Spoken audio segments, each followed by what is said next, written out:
Quote, "Many people believe that Frankenstein is a deep reflection of the pain and trauma Mary Shelley had experienced as a child.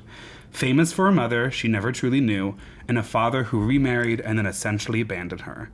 Tied to the illustrious poets that had become family friends and the man she loved, she had lost 4 children and loved ones already by the time Frankenstein was fully published. In part, she might have felt like Dr. Frankenstein. Yeah. More likely, she felt like his monster, sewn together from the parts of the many other people who had shaped her life and reputation. Her name was Mary Wollstonecraft Goodwin Shelley. Each name a connection to a different famous person." Oh my God. Yeah.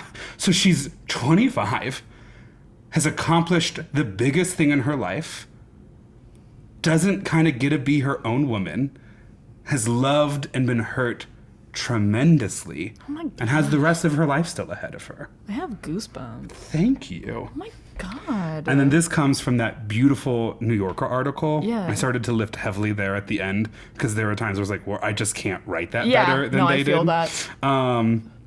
Frankenstein is 4 stories in one. It's an allegory, a fable, an epistolary novel, and an autobiography.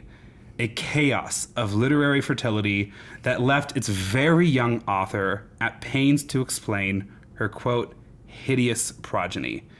In the introduction she wrote for a revised edition in 1831, she took up the humiliating question: how I, then a young girl, came to think of and to dilate upon so very hideous an idea, and made up a story in which she virtually erased herself as an author, insisting that the story had come to her in a dream, and that writing it consisted of, quote, making only a transcript of said dream.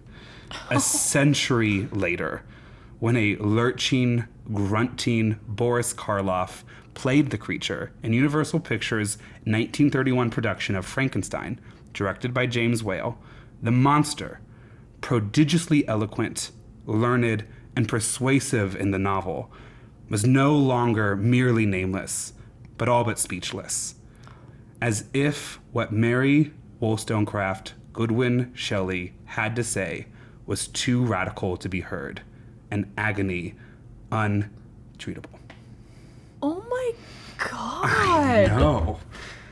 I know that, like, in her own lifetime, when people would write about her, they called her Goodwin's daughter. Oh. Or Shelley's wife.